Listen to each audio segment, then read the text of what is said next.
होठ बंद और दांत अलग, ऊपर के ऊपर, नीचे के थोड़े नीचे, बीच में गैप और सेंटर में जीभ।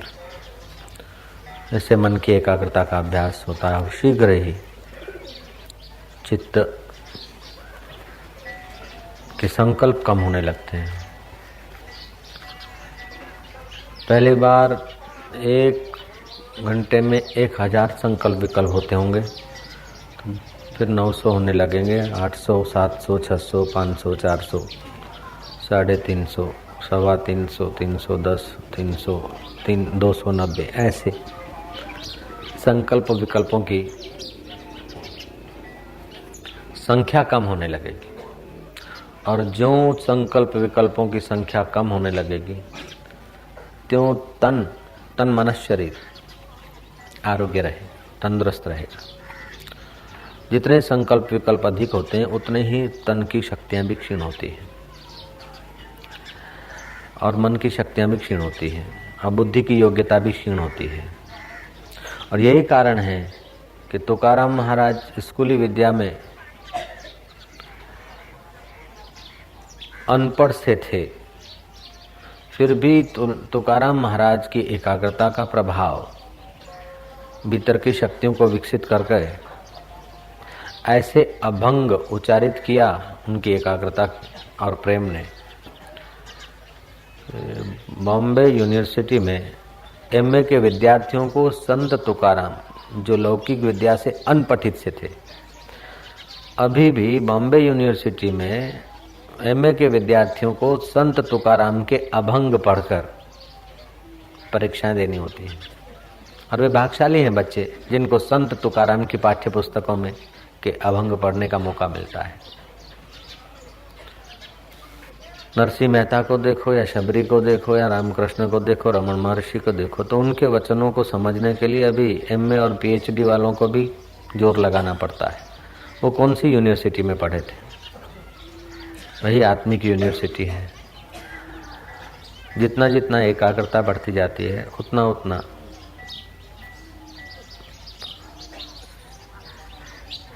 ऐहिक व्यवहार में सफलता होती जाती है, तंदुरुस्ती में भी सहाय मिलती है और बुद्धि भी बलवती होती है। दुर्बल आदमी सब जगह से मार खाता है। दुर्बलता मौत है, बल ही जीवन है। शुष्क बल नहीं, स्नेह से भरा हुआ बल, परहित से भरा हुआ बल, परमात्मा भाव से भरा हुआ बल। बालिश पलायनवाद नहीं, लेकिन समझदारी की निश्चिंतता। आलस्य नहीं, लेकिन आराम।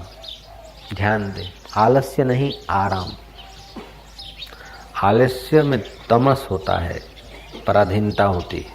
आराम में सत्व होता है, स्वाधीनता होती है, बल होता है।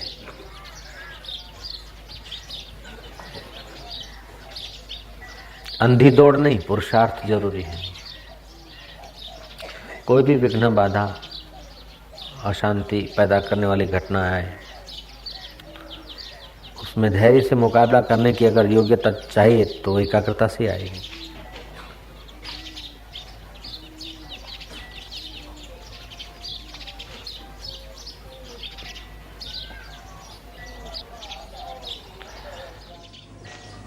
तुलसीदास जी ने कहा, तुलसी पर दुख पर घर जाए के दुख न कहिए रोए,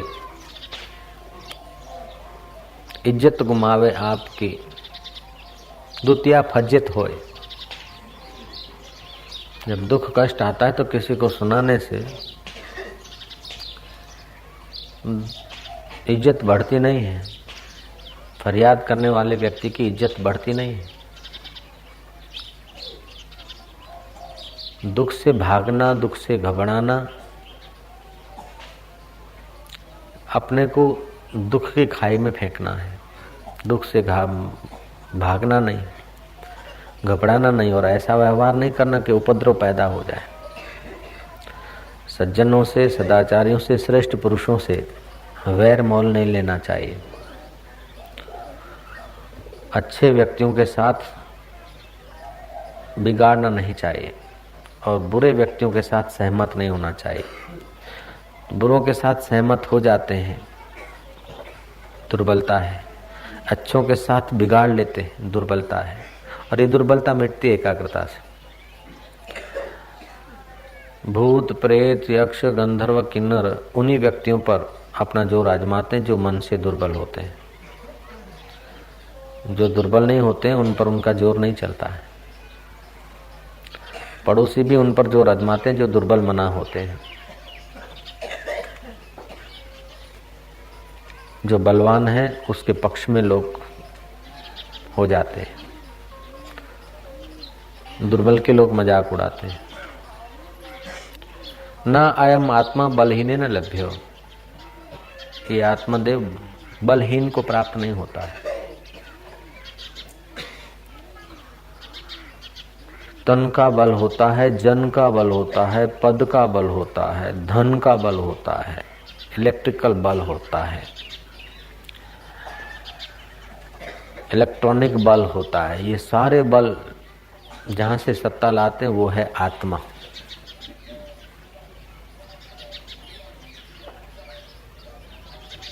ये हाइड्रोलिक बल गाड़ियां टेढ़ी मेढ़ी करता है, ये बनाई किसने? किसी इंजीनियर ने। इंजीनियर बल कहाँ से लाया, अकल कहाँ से लाया?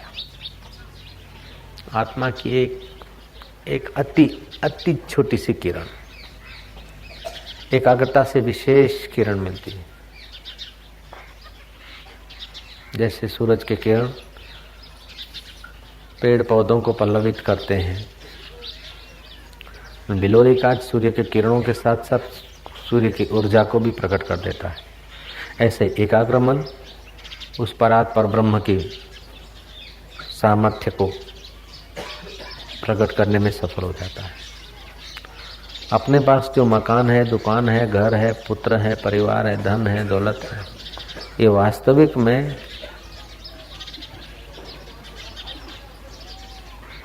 बहुत छोटी चीजें हैं, बहुत छोटी चीजें। अभी तक जो आपको मिला है वो बहुत छोटा है। यहाँ तक कि पूरे भारत का या पूरे विश्व का राज्य भी मिल जाए, फिर भी तुम्हारी असलियत के आगे ये बहुत छोटी चीजें हैं। तुम इनमें रुक मत जाओ, इनमें उलझ मत जाओ, इनमें तृप्त मत हो जाओ। पहले दो गाड़ियां थी, अब 4 हो गई, मैं खुश हूं। ऐसे करके समय इसमें खर्च मत डालो। तुम्हारी योग्यताएं बहुत कुछ है, तुम्हारे भीतर बहुत कुछ छुपा है,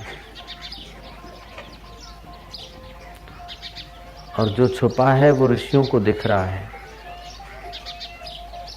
ब्रह्मवेताओं को दिख रहा है।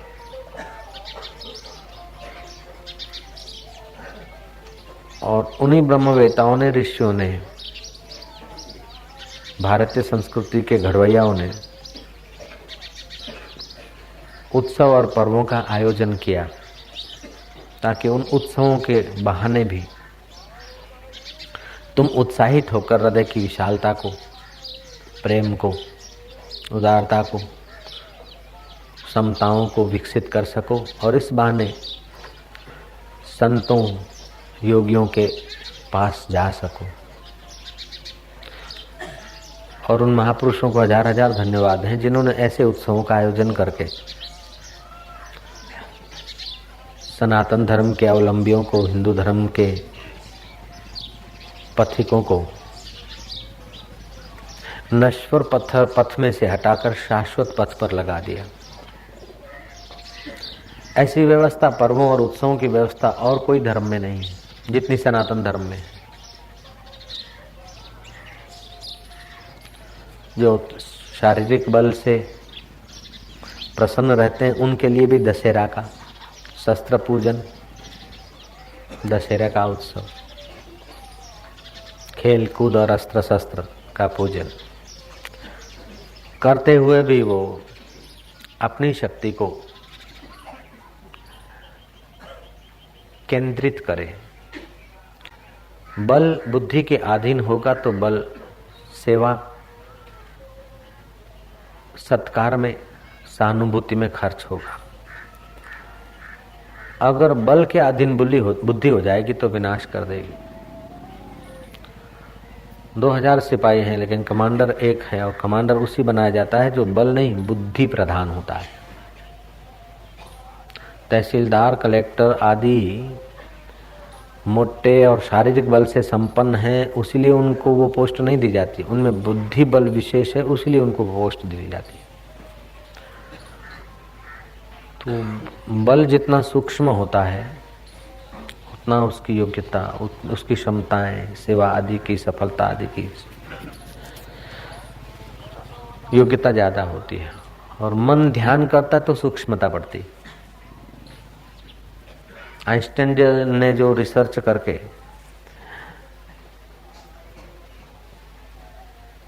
जगत को अपनी ओर आकर्षित कर दिया, उसके पीछे एकाग्रता थी और सरलता थी।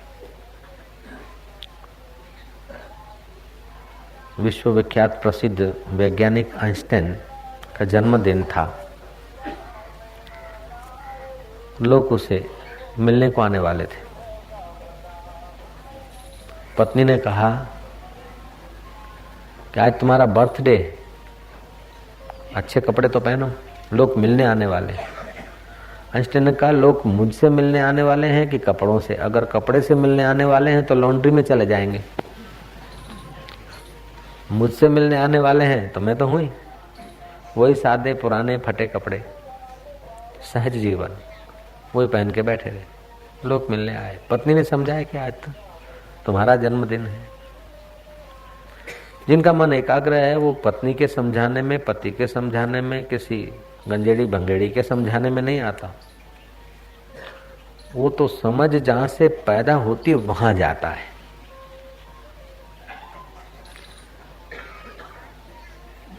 जो दुर्बल मना होते हैं ना, उनको संसारी लोग समझाते हैं कि आप लोग ये तो करना चाहिए, ऐसा तो खाना चाहिए, अंडा तो कम से कम खाना चाहिए शक्ति के लिए। अब दुर्बल मना को बेचारे को खबर नहीं कि अंडा में हानि ज्यादा है, फायदा बिल्कुल नहीं के बराबर है।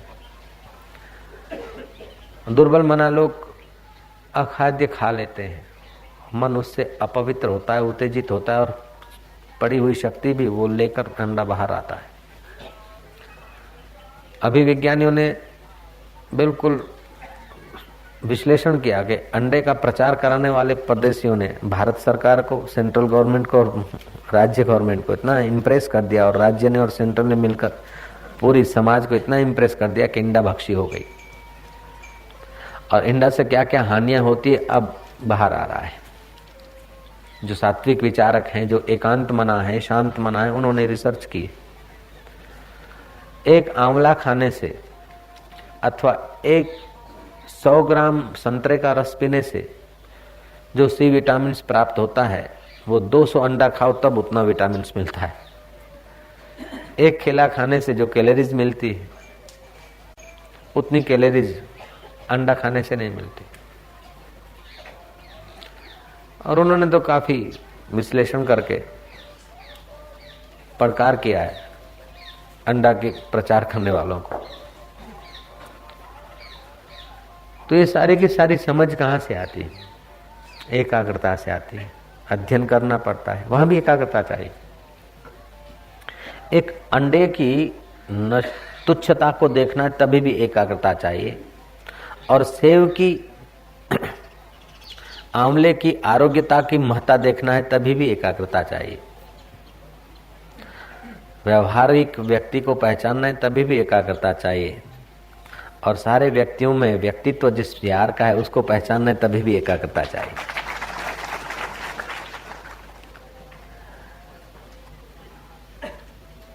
एकाग्रता सफलता की जननी है, और एकाग्रता से चित्त को विश्रांति मिलती है, और एकाग्रता से ही तुम जहां प्रेम करना चाहिए वहीं प्रेम कर पाओगे। प्रेमास्पद तो एक परमात्मा है। जगत की वस्तुओं को प्रेम नहीं किया जाता, जगत की वस्तुओं का उपयोग किया जाता है, और जिसके प्रति प्रेम होता है उसके आगे वस्तुएं निछावर की जाती है। चाहे फिर भगवान शिव सदाशिव की प्रतिमा हो, चाहे कृष्ण की हो, चाहे राम की हो, चाहे गुरु की प्रतिमा हो, चाहे गुरु हो, चाहे माता हो, चाहे समाज का व्यक्ति हो, जिसके प्रति प्रेम होता है उसके प्रति वस्तुएं नेछावर की जाती। ये हमें शिक्षा देती है कि प्रेम के आगे वस्तुओं का कोई विशेष मूल्य नहीं है और वस्तुएं छुपे हुए प्रेम को जगाने में कुछ काम आती। पत्रम पुष्पम भगवान के आगे अर्पण करते देते, तो वो देते देते देने के आदत में अपना अहंकार भी देने की कुछ योग्यताएं बढ़ती। प्रेम में देना होता है और मोह में लेना होता है। साधक गुरु को कुछ देते हैं, लेकिन गुरु भी कुछ दिए बिना नहीं रहते हैं। फिर सत्संग देते हैं, कुछ सीख देते हैं, कुछ ऊंचाई देते हैं।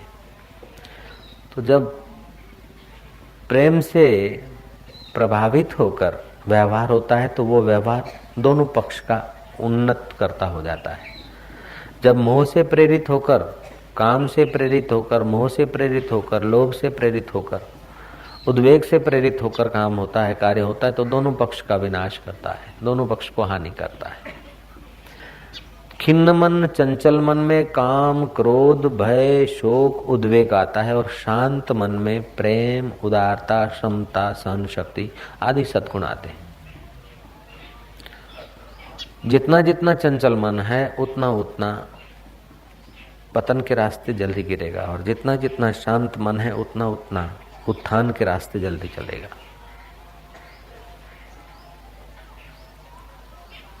तो मन एकाग्र करना मानो अपना कल्याण करना है, अपने को हर क्षेत्र में सफल करना है। तुलसीदास जी कहते हैं, लोग आत्मधन, राम नाम का धन जो भीतर पड़ा है, उस धन को छोड़कर नाहक धनवानों की खुशामद में लगे हैं। मैंने सुनाई थी 2-4 दिन पहले कथा।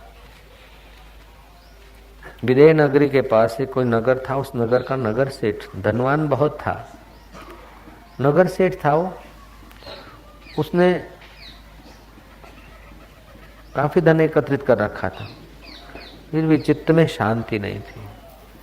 और ये जरूरी नहीं कि धन के अंबार होने से चित्त में शांति आती है, कोई जरूरी नहीं है।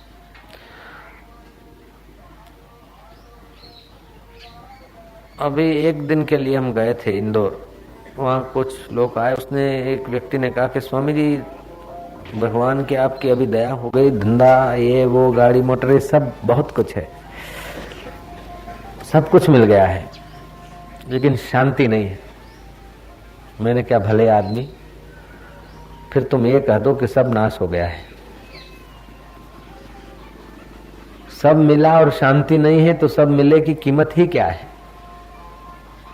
सब कुछ मिल गया है, मोटर, गाड़ी, बंगला, नौकरी, ये प्रमोशन, ये वो सब मिल गया है, लेकिन भीतर शांति नहीं तो तुम्हें तो सब मिला नहीं है, तुमने सब खो दिया है।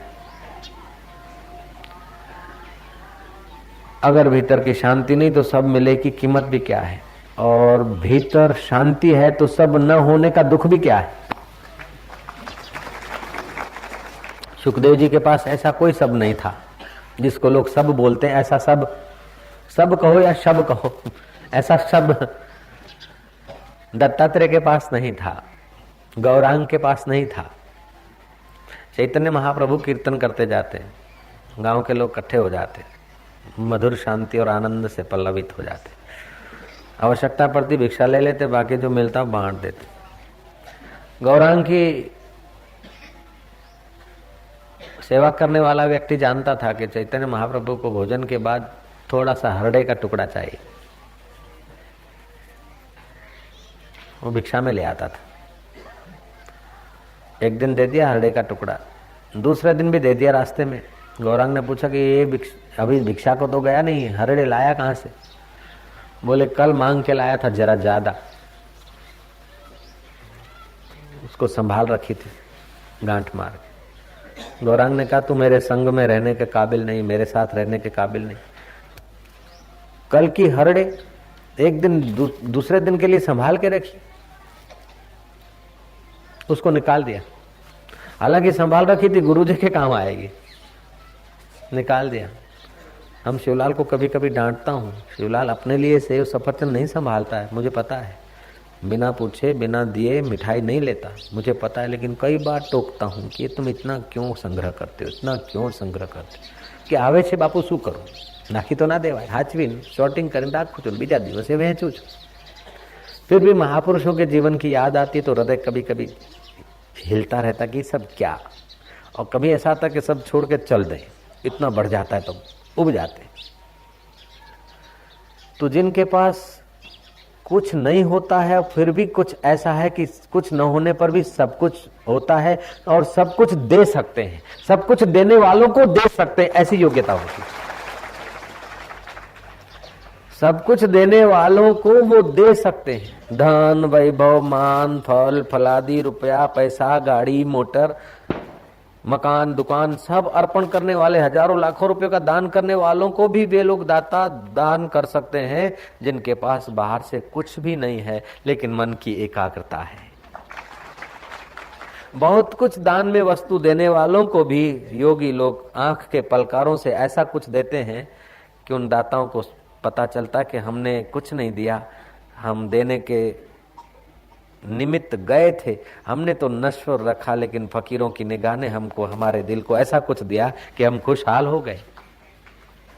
रमन महर्षि की निगाह मात्र से लोगों को ऐसा कुछ मिलता था कि लोग को जो कुछ देते थे उनको लगता था कि हमने बहुत थोड़ा दिया है।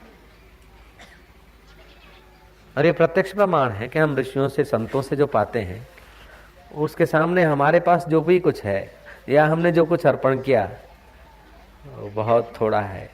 बहुत सुंदर सौदा प्राप्त होता है कि हम कुछ देते हैं और हमारे को बदले में जो मिलता है वो सौदा बहुत मधुर सौदा है, बहुत सुंदर सौदा है।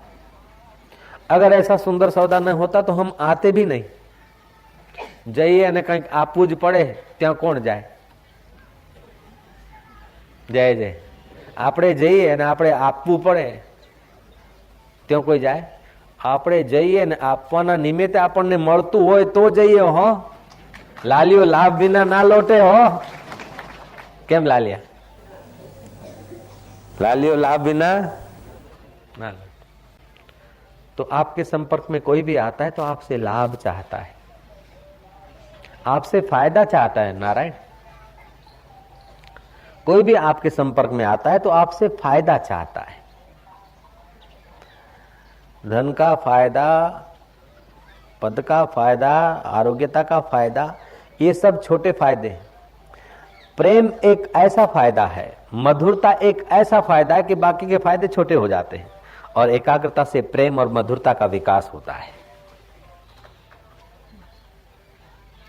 और यही मधुरता और प्रेम का दान, इस प्रेम और मधुरता के पीछे तो दुनिया दीवानी है। दुनिया तो दीवानी है लेकिन साक्षात भगवान भी दीवाने, गोपियों के पीछे पीछे घूमते। जरा सा मक्खन दे दे, छछीन भरी छाछ दे दे, छाछ के पीछे गोपियों की कृष्ण प्रत्यय की जो एकाग्रता की मधुरता थी वो थी। सूरदास जी कहते हैं, जो त्रिभुवन को नाच नचावे, बांको अहिरन की छोरियां छछियन भरी, छाछ पर नाच नचावे।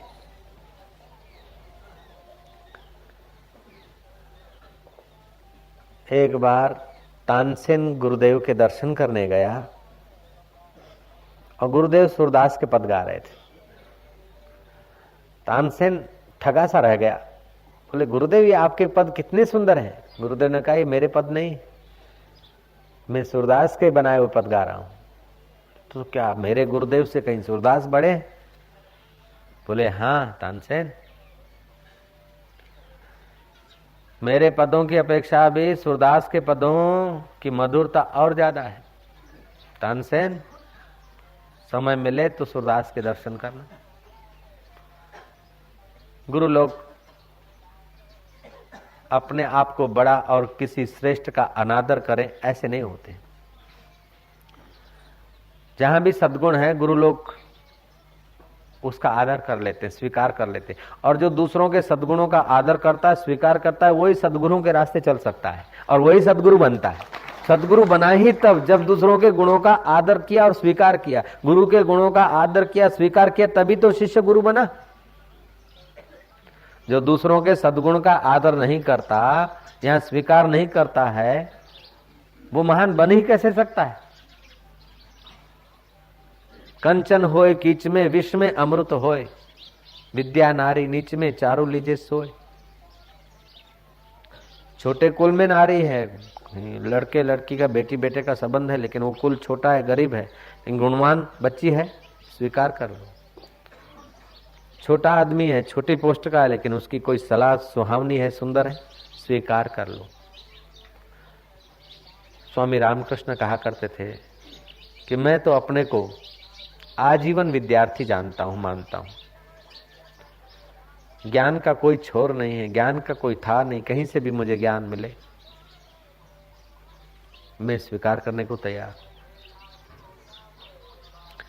एक चितेरा अपने गुरु के पास चित्र ले आया, बड़ी मेहनत से उसने बनाया था, बड़े प्यार से बनाया था, बड़ी एकाग्रता से, जितनी उसकी योग्यता थी पूरी की पूरी उड़ेल दी थी उस चित्र में।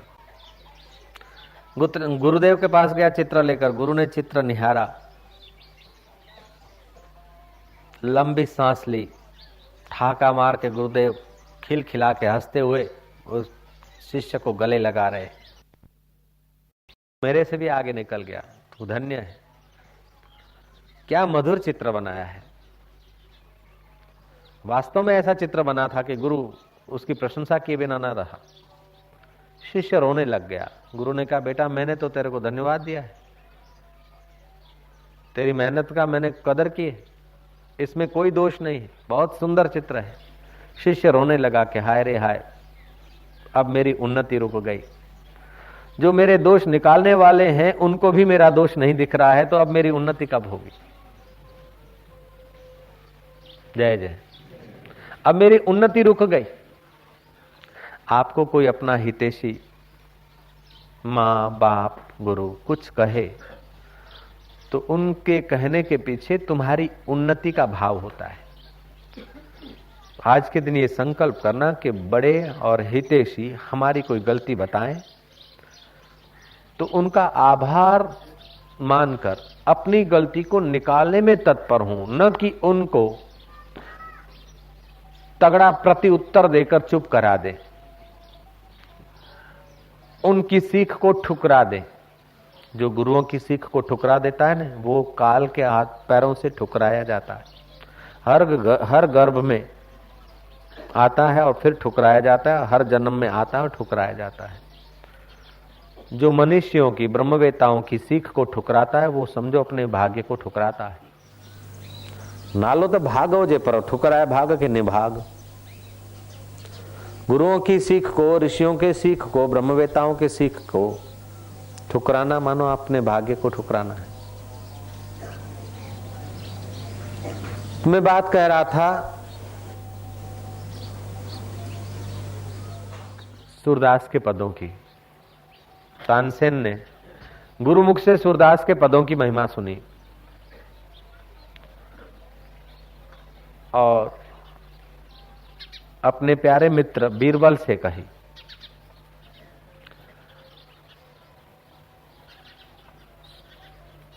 मौका पाकर आगरा से एक बार दर्शन भी कर आए तानसेन, और सूरदास का एक आध पद सुनने का भाग्य मिला और वो पद उनको याद रह गया और अकबर के आगे गाया तानसेन ने वो पद। अकबर ठगासा रह गया। अकबर ने कहा, इतना सुंदर पद, क्या तेरे सुंदर सुहावने पद है? बोले, ये महाराज हमारा पद नहीं, ये सूरदास जी महाराज का है। ऐसा करके प्रशंसा किया। बीरबल ने भी कहा कि मुझे भी सुनने का मौका मिला। महाराज आप उनके दर्शन करो अवश्य। शाही फरमान हो गया। सूबेदार को, मथुरा के सूबेदार को आज्ञा हो गई, आज्ञा भेज दो मथुरा के सूबेदार को कि सूरदास को ले आए। बीरबल ने कहा, सूरदास कोई साधारण पुरुष नहीं है। हालांकि सूरदास के पास भौतिक गाड़ियां, मोटर, रथ नहीं था, केवल एकाग्रता थी और उस हरि में थी। सूरदास कोई साधारण आदमी नहीं महाराज। वो सूबेदार उनको बुलाने जाए, इधर भेज दे, शायद वो न भी आए, इनकार भी कर दें। अकबर ने कहा कि सूबेदार को हिदायत की जाए कि बड़े आदर से, बड़े सम्मान से, शाही सम्मान से पालखी में बिठाकर सूरदास को लाया जाए। अनुचर गया सूबेदार के पास, हुक्म लेकर सूबेदार ने अपने खास आदमियों को भेजा और सूरदास को विनंती की कि आपको पालखी में बिठाकर राजा साहब के पास हम ले जाना चाहते हैं, आप सम्मति दें। सूरदास ने कहा कि मेरा राजा तो एक ही है, मेरा राजा तो एक ही है और उसके पास ही मैं हूं, और किसी राजा के पास जाने की मुझे आवश्यकता नहीं है। जहां की राज सत्ता का बोलबाला रहता था, दबदबा रहता था, और कोई इनकार भी नहीं कर सकता राजा का आमंत्रण आया और पालखी में बैठ गए। सूरदास की इतनी मधुर एकाग्रता थी और इतना साहस बल कहां से आया? मन की चंचलता से आया क्या? एकाग्रता से आया। और वही सूरदास थे कि कहीं निगाह जाती और विकार पैदा करता ही है तो उस निगाहों को सोए भोंक के निकाल दिया था। इतना उनको समय की कीमत थी, समय की कदर करते थे। सूरदास ने इनकार कर दिया। सूबेदार स्वयं आया कि महाराज आप इनकार कर रहे हैं, राजा साहब मेरे पर नाराज हो जाएंगे कि क्या सूबेदार में इतनी योग्यता नहीं है कि एक संत को अनुनय विनय करके समझा बुझा के ला सके। एक व्यक्ति को, मथुरा में रहने वाले व्यक्ति को नहीं ला सकता है, ऐसा सूबेदार योग्य नहीं है, मेरी बदली कर देंगे, मुझे निकाल देंगे महाराज। मेरी जगह पर किसी यवन को भर्ती कर देंगे, यवन की पोस्टिंग हो जाएगी, यवन आ जाएगा बदली में तो, और कोई असुर स्वभाव का आ जाएगा तो महाराज, तो फिर आपके भक्तों को और आपको वो और युक्तियों से, साम दाम दंड भेद से ले जाने की कोशिश करेगा महाराज। मैं नहीं चाहता कि आपके भक्तों को कोई सूबेदार आकर परेशान करे, और मैं नहीं चाहता कि आपकी सेवा में मैं असफल होकर घर बैठ जाऊं, राजा की नजर से गिर जाऊं। महाराज आप कृपा करके मुझ मिस्कीन पर दया करके भी आप चलने की सम्मति दीजिए। सूरदास जी को लगा कि है सात्विक सूबेदार और बात यथार्थ कहता है। सूरदास ने स्वीकार कर लिया उस सूबेदार की बात को, तो राजा के हुक्म को ठुकरा रहे हैं और सूबेदार की बात को स्वीकार कर लिया। किसने? संत सूरदास ने। दिन निश्चित हुआ, सूरदास जी पालखी में बैठे, पहुंचे और अकबर ने उनका आगता स्वागता किया और सबने विनंती की कि महाराज और महाराज के कृपा पात्र वजीर आपके श्रीमुख से कुछ भगवत पद सुनना चाहते। सूरदास ने हरि चिंतन हरि ध्यान करते हुए अपनी स्वाभाविक देसी भाषा में, ऐसा नहीं कि इंग्लिश ठोक कर कोई प्रभाव अहंकार बढ़ाना था, जय जय, सूरदास ने तो अपनी स्वाभाविक भाषा में मधुर पद गाए। राजा प्रसन्न हुआ, वजीर भी प्रसन्न हुए। फिर वजीरों ने कहा कि यहां जो भी कवि आते हैं मन मांगा इनाम ले जाते हैं, और आपका इतना मधुर कंठ, इतना आकर्षक आवाज, आपकी वाणी जान परा से आती है, तो आप एक आध गीत राजा साहब के विषय में भी गाइए ना। सूरदास ने कहा मैं देहधारी राजाओं के गीत गाने के लिए मेरे पास समय ही नहीं है, मैं तो मेरे राजा का ही गीत जानता हूं, दूसरा कोई गीत जानता ही नहीं। अकबर का चेहरा फीका पड़ गया, लेकिन चतुर आदमी था, समय को संभाल लिया उसने, बात मोड़ ली। महाराज नहीं नहीं, आप तो बहुत पवित्र संत हैं, आपकी मधुर वाणी से हम बड़े तृप्त हुए, और एक आध पद मालिक का बता दीजिए, सुना दीजिए। श्री कृष्ण का पद सुना दिया। अकबर ने उनको 4 गांव और 1000 सोना मोहर भेंट करने की घोषणा की। सूरदास बोलते हैं कि राजा मुझे माफ करो, ये तुम्हारे 1000 सोना मोहर और 4 गांव में कहां संभालूंगा, और विगोटी लेने में ही मेरा समय पूरा हो जाएगा। मुझे जो लेना चाहिए हरि का नाम वो कब लूंगा? माफ करो। जिनके पास अंदर की मधुरता है उनको 1000 सोना मोहर और 4 गांव मिलता है तो उनको बोझा लगता है भैया। एकाग्रता ऐसा धन है, उसके आगे ये धन बहुत तुच्छ है। खैर, राजा ने कहा आप जैसे संत पवित्र आत्मा मेरे पास आए और मैं खाली हाथ भेजूं, ये हो नहीं सकता। महाराज अनुमति दीजिए, स्वीकृति दीजिए। वजीरों ने अपने अपने ढंग से समझाया। सूरदास ने कहा ये मैं ले नहीं सकता। आखिर बीरबल ने अपनी युक्ति खोजी। बीरबल ने कहा कि महाराज आप न लें तो कोई हरकत नहीं, आप अपने पास न रखें तो कोई बात नहीं, लेकिन यहां से स्वीकार करके अच्छे काम में लगा दे। अनुनय विनय किया। अकबर ने कहा अगर आप ये नहीं लेते तो कम से कम एक चीज तो स्वीकार करिए, शाही स्वागत। हर महीने 700 रुपए उस जमाने के, अभी शायद 7,000 से भी बड़े हो सकते हैं, शाही मानपत्र स्वीकार करिए। और जिनको मानपत्र मिलता था उनका माहवारा बन जाता था, तो 700 रुपये माहवारा। सूरदास ने स्वीकार कर लिया। सूरदास जब मथुरा पहुंचे और मित्र भक्त संत आए, आओ भगत हुई। सूरदास ने कहा कि ये दे रहे थे, हमने उस यवन का कुछ लिया नहीं, ये सब गांव लेकर मैं कहां संभालूं। तब एक संत ने कहा कुछ लिया नहीं, फिर भी वो 700 रुपये वाला परवाना तो ले आए। जब कुछ नहीं लेना तो ये 700 का क्यों लेना? बोले इसमें 2 कारण हैं। एक तो बीरबल ने कुछ युक्तियां देकर मुझे समझाया, वजीरों ने भी समझाया, और राजा का अगर न लूंगा तो अपमान हो जाएगा, ये बात भी समझाई। दूसरी बात है कि मैंने भी देखा कि राजा अकबर कोई साधारण व्यक्ति नहीं है। ये अगले जन्म का बाल मुकुंद ब्रह्मचारी है। गौ का दूध पीकर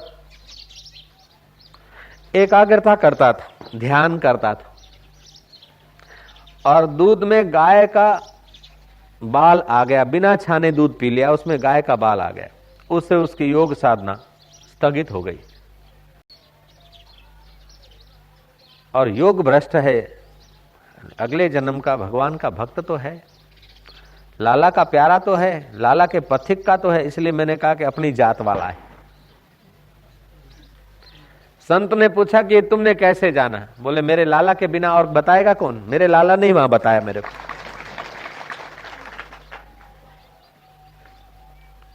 एक तरफ वजीर है, दूसरे तरफ राजा है, लेकिन सूरदास की एकाग्रता लाला को बाध्य कर देती है कि अकबर के भूतकाल को भी सामने प्रकट कर दे। लोगों की नजर से सूरदास के पास कुछ नहीं था, लेकिन क्या आप ऐसा कहेंगे सूरदास के पास कुछ नहीं था? सूरदास के पास प्रेम और एकाग्रता का ऐसा धन था कि सम्राट भी उनकी कृपा का आकांक्षी ही रहता। और ये प्रेम धन, एकाग्रता का धन सब कमा सकते हैं, जिसके आगे बाह्य धन तुच्छ हो जाता है, बाह्य सत्ताएं छोटी पड़ जाती, बाहर की वस्तुएं सब। एक व्यक्ति को जो धन, वैभव, पत्नी, पुत्र, परिवार है, वैसे का वैसा दूसरे को होना संभव नहीं, लेकिन आंतरिक सुख, आंतरिक प्रसाद जो एक आदमी को मिलता है वो दूसरा भी पा सकता है, तीसरा भी पा सकता है, और जितने व्यक्ति उतने सब के सब पा सकते हैं। कलेक्टर सब व्यक्ति नहीं बन सकते हैं, एक देश में 2 प्राइम मिनिस्टर नहीं रह सकते, लेकिन एक घर में एक कंबल पर 10 साधक रह सकते, 10 साधु रह सकते हैं, क्योंकि वहां समता है। मानवता पद से बड़ी होती है, पद मानवता के आगे छोटा हो जाता है। 10 मानव एक कंबल पे रह सकते हैं, लेकिन 10 प्राइम मिनिस्टर एक तख्त पे नहीं रह सकते हैं। जयराम जी की एकाग्रता से मानवता का विकास होता है, और मानवता का विकास मतलब मनसासी वितिति मनुष्य, जो मन से अपने मूल के तरफ, अपने मूल के साथ संबंध जोड़ दे, मन से अपने मूल को पहचानने लग जाए उसका नाम मानव है।